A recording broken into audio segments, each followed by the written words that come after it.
Hey, my name is Claire. I am a Christian. I go to the People's Cathedral. I'm the creative director here as well. I also have my own business which does photography, video, graphics, website design, all of those nice things. Anything that you usually see on the People's Cathedral page, that's myself and my other colleague. But this evening, the reason why I am sitting in front of the camera is because I'm here to talk to you about a condition that I have called PCOS.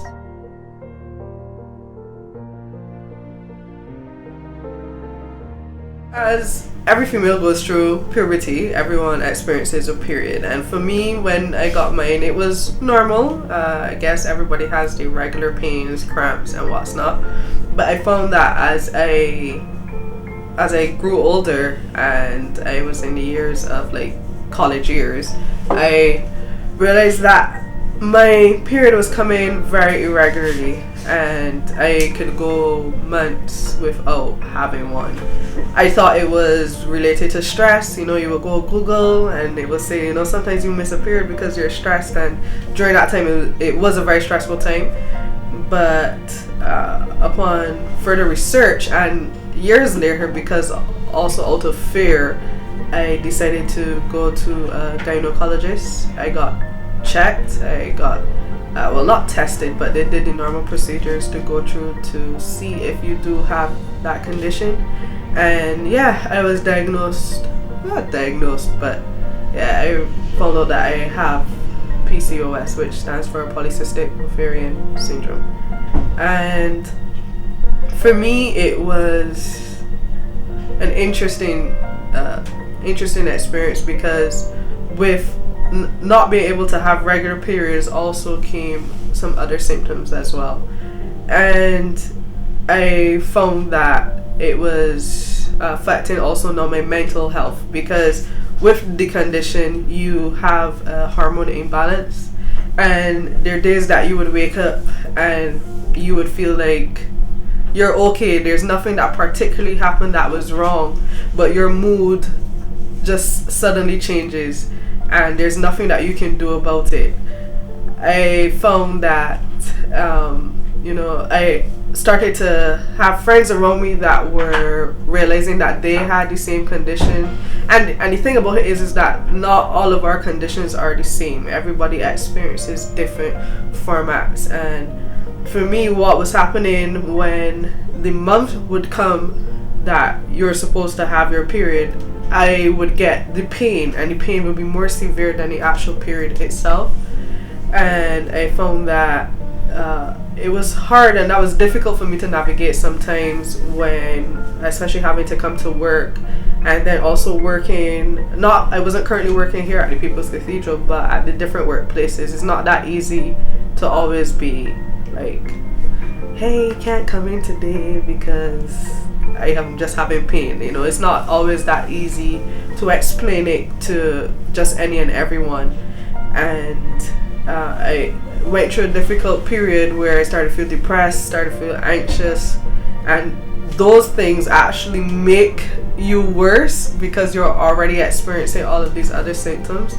And it was hard and it was difficult, and I never really used to talk about it with anyone. I just used to continue regularly alone. I mean, who doesn't like to not have a period, right? I mean, you don't have to experience pain, but it, not having it doesn't mean that that's a good thing. That actually will lead to difficulties later on in life. That, God spare life, if I'm supposed to get married, there's a real conversation that needs to be had in terms of things like fertility and being able to have children, or even still being able to have or keep my ovaries as well.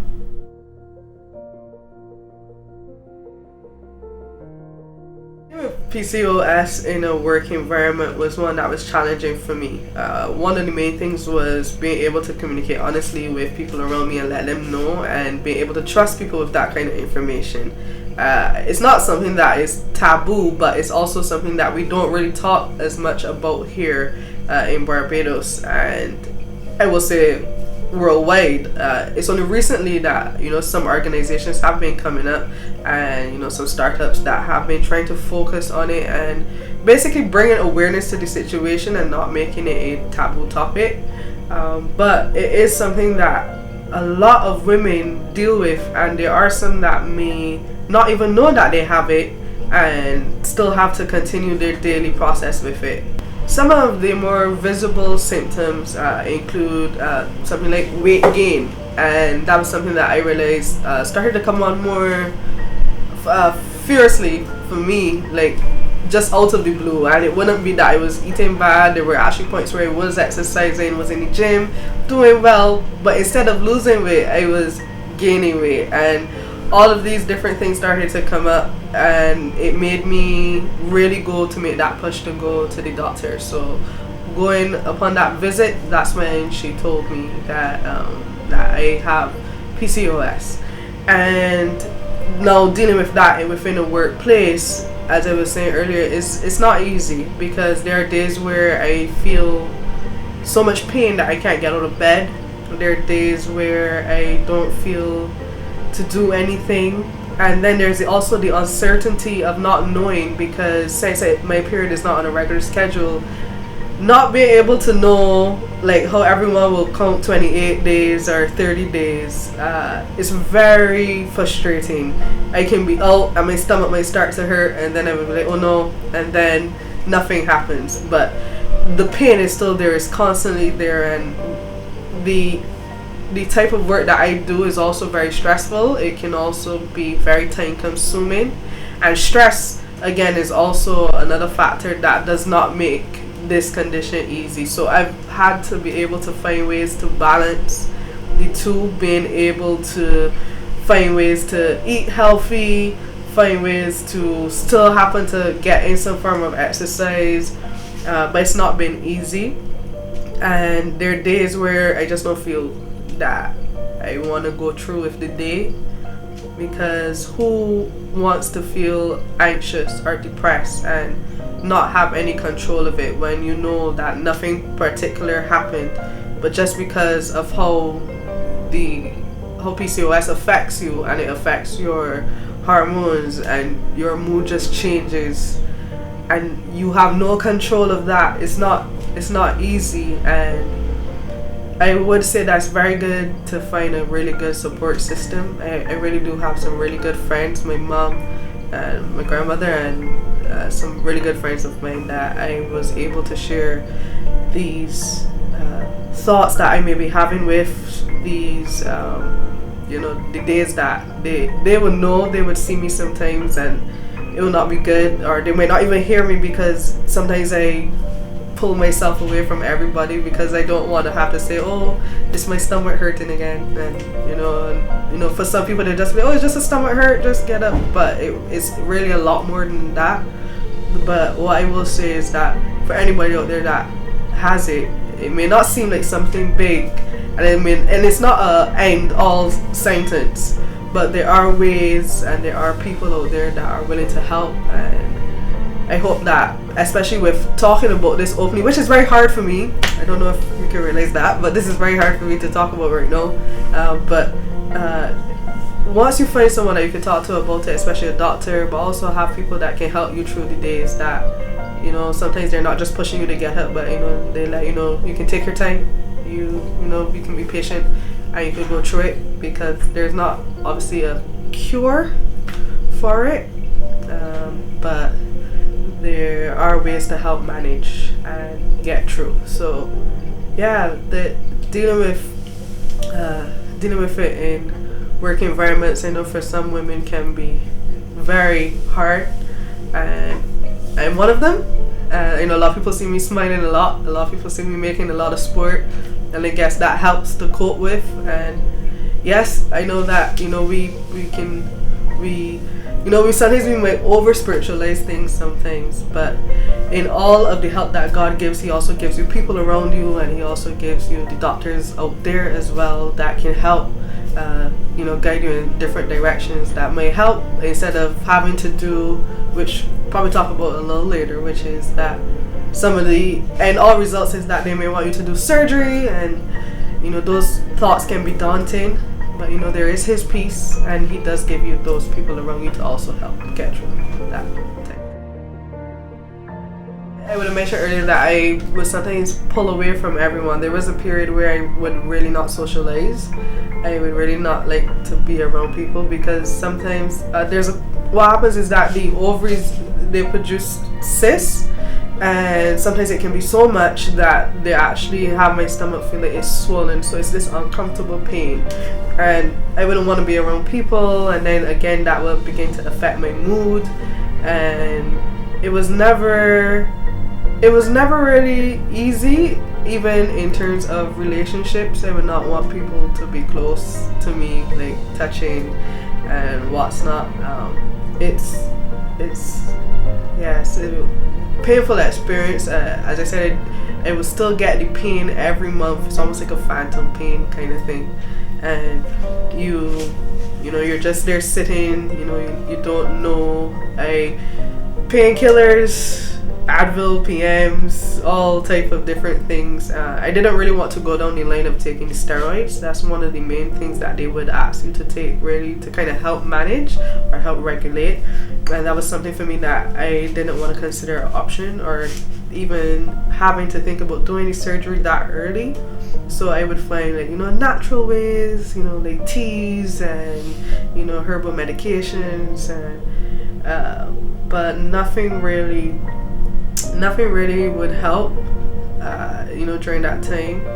And it was hard because obviously then that begins to filter into relationships and how people will see me or how people will want to talk. And not everybody, as I said, is able to understand, but again I will always stress on having a good support system that can be there for you, that might want to bring you a Coke. I know some of my friends hearing that right now might not agree, but you know, something that you might like to eat, or even something as simple as just giving you the space to be alone and just to have the time to go through. Anybody that knows me knows that I like children.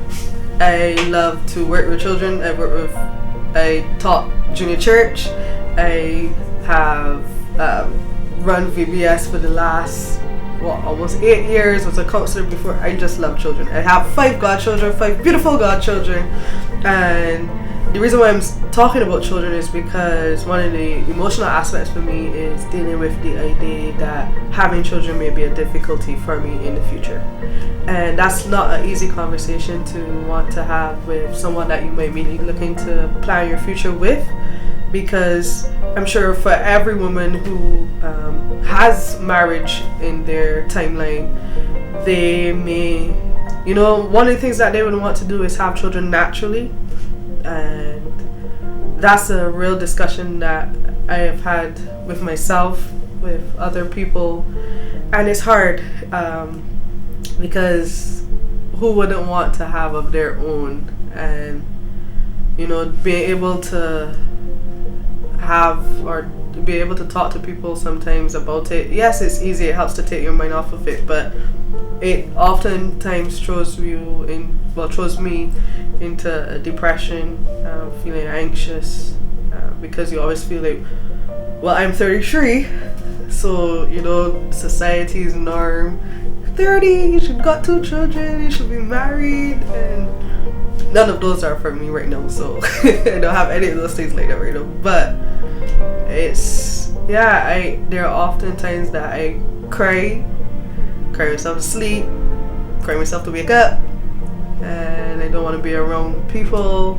Sometimes seeing my friends, and this is the thing, all of my best friends, they have kids, and well, most of them, and yeah, I mean, we've had talks about it. You know, sometimes I feel really bad, but I know that it's not a life sentence. I don't try to dwell on it as much. You know, I do talk to God about it a lot, and I do leave it in His hands, and whatever's supposed to happen in the future will be. But I will say though that in the beginning it really was hard.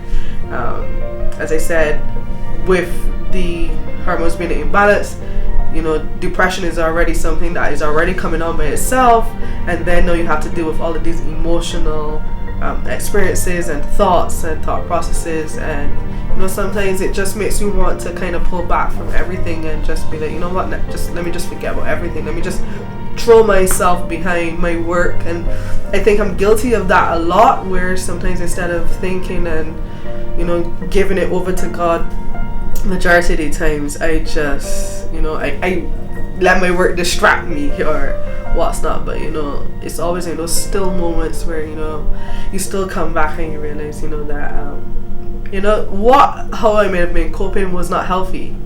And yeah, waking up and having like anxiety attacks and panic attacks, and then that even makes you feel even more crippled. But it was really hard, to be honest, to give it all over to God. That's the truth. Because who doesn't want to have a hand in how their timeline goes or how they want things to happen? But today, to be honest, I have a peace. I have a peace about it. I'm not saying I don't have questions, I don't have concerns, I don't still get depressed, I don't still get anxious, but when I do, I really do just leave it in His hands. And yeah, being able to talk about it. I don't think I would have been able to talk about this probably a couple years ago. I still don't think I understand why I'm even sitting here talking about it, because, you know, I'm just a normal person, but hopefully something that I've said, or I don't know, my experience might help you be able to even feel comfortable to share it with someone, or even you may hear some of these same symptoms and realize that this may be you, and you didn't realize it and thought that something was really wrong. But yeah, to help kind of break the stigma against talking about PCOS.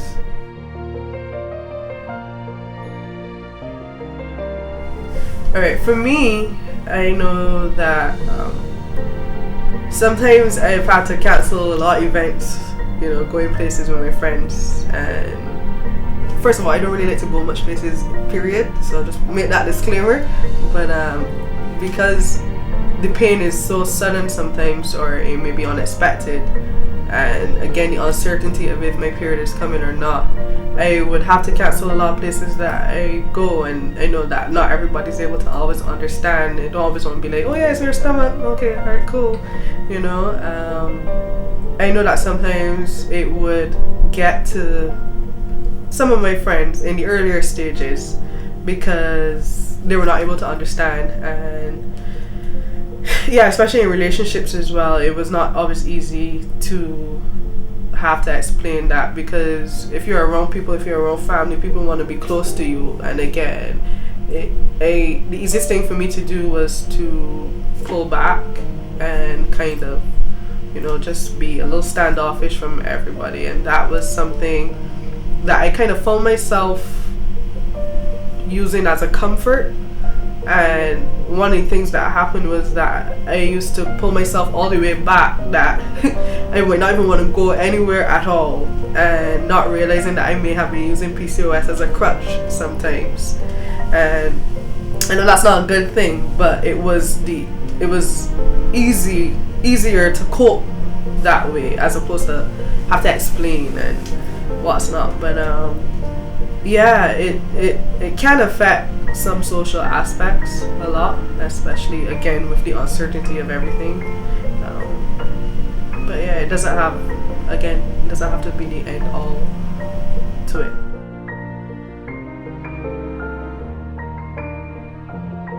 Okay, so I'm going to try to say this the best way, but not make it too graphic. So financial wise, obviously with the uncertainty of, you know, knowing if period is going to come, you would have to be prepared.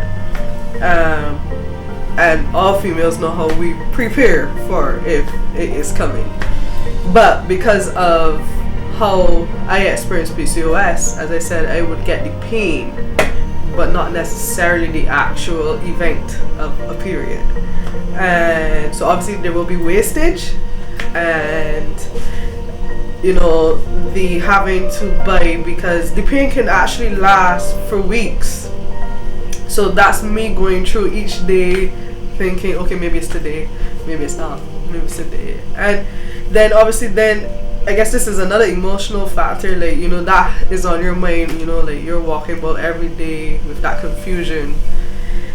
Can play a lot on you mentally. And then, you know, having to buy more than enough painkillers, and the idea of surgery isn't cheap, and also doctor visits aren't cheap either. Yeah, doctor visits are not exactly the cheapest, and I'm not complaining, but obviously I was not in a financial position to be able to have those regular doctor visits. And then surgery obviously is another option that I right now where I'm at, I don't want to consider as yet. I think though that one of the things that we can do, there's so much research out there, there's so much information out there online, and you know, after you've done your praying, you know, having your peace and what's not, you know, God still wants us to be wise, and you know, there are things that we can do to help manage, and those are like exercise, you know, watching our diet. There are certain things that can bring on the pain and the other symptoms a little bit more vigorously than if we would actually take the time to consider what we actually put into our bodies, and that's in all aspects: mentally, physically, spiritually, emotionally. Yeah, but those are some of the major factors for me that affected me financially.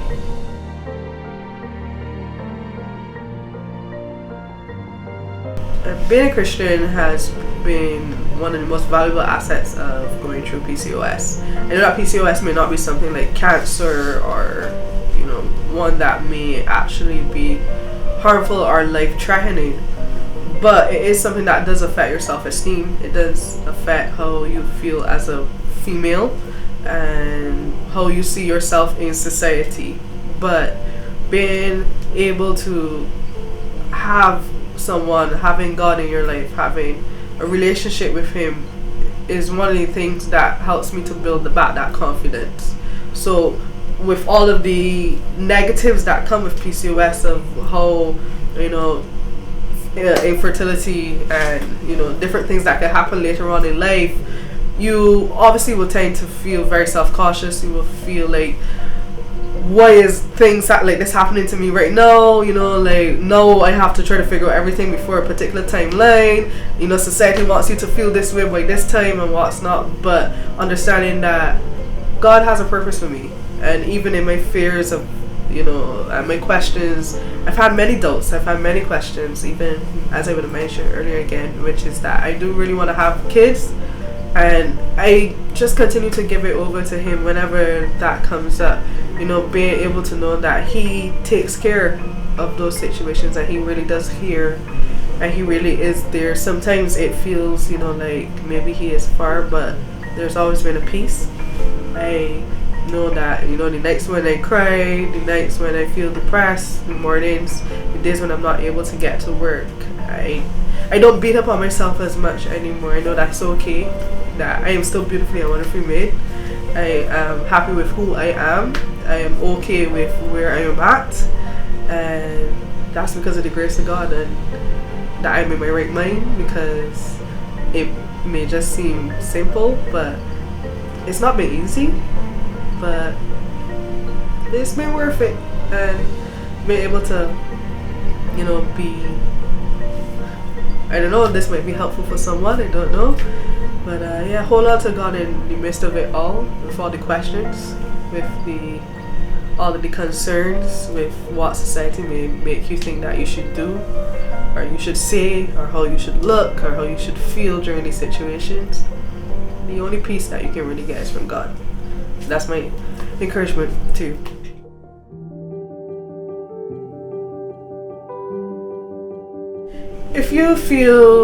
If you realize that, you know, you may be having some of these symptoms, you know, irregular periods, you may get some facial hair, you may be feeling depressed, you've put on weight, unexpectedly, and there's some other ones as well. You may be getting pain, you know, there are other ones that are internal, but I would encourage you to go to a doctor, go to a gynecologist, you know, talk to your parents if you're young, but if you're of age and you can make your own decisions, you know, don't be ashamed, don't be afraid. And if you do have someone that you can really trust, as I said, I do have some really great friends, and feel open that you can talk to them, let them know you may be experiencing this, and to also know that you're not alone, and that it's not something that you should feel horrible about. But go to the doctor, go to the gynecologist, make the call.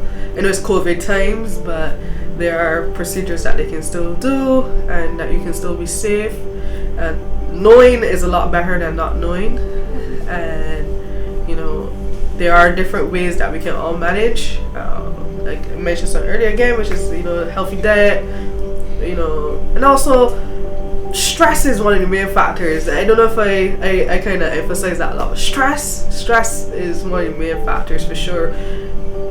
Really try. It's already a stressful time. COVID, gotta wear a mask, you know, all of these different things. You don't want to add more to that. So go ahead, go and get the tests, you know, let them do all of the scans and what's not, and have the peace of knowing if you do or you don't, and then you'll be able to know what you can do from there to help manage, and try to avoid as much stress as you can. Trust and believe. So that's why I say you guys may see me always laughing or doing something funny, or, you know, always skinning my mouth, but that's because those are some of my ways I help to cope. Those are some of the ways, you know, I really do like to make a lot of sport. Anybody that knows me knows that I really do like to make a lot of sport. I like to have a lot of fun, and yeah, just find ways that will help you manage. And if anybody wanted to ask me any other questions, you can always message me or your People's Cathedral page, and I'll be willing to share any information. I'm no scientist and I'm no doctor, so I may have butchered some of the information in this conversation, but hopefully it was enough to get you thinking and maybe see where you are at personally. All the young ladies, women, you know, spiritual mothers out there, everybody.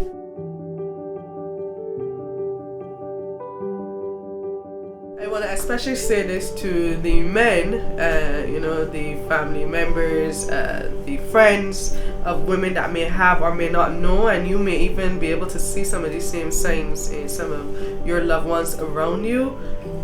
Don't be afraid, you know, to talk about it. I know it's not the most comfortable conversation to have. It isn't. I know my co-worker, but I used to try to tell him, you know, he used to be a little cringy, but that's all right. He's good now. He's good.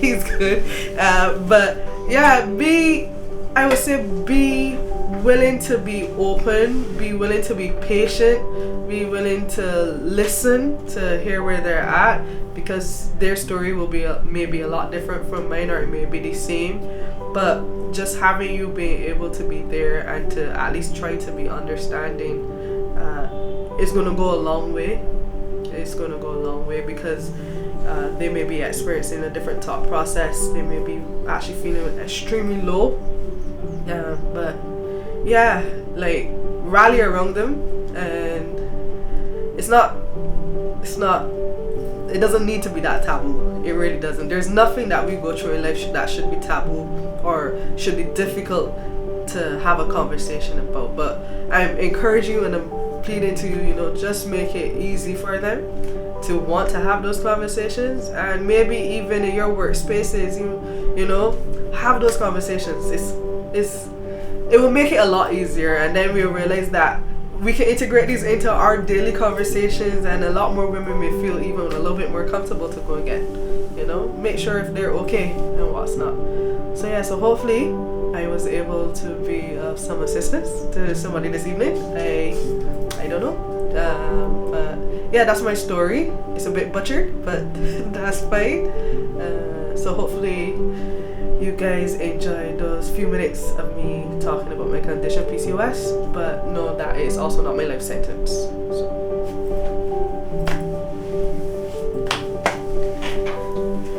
That's a wrap!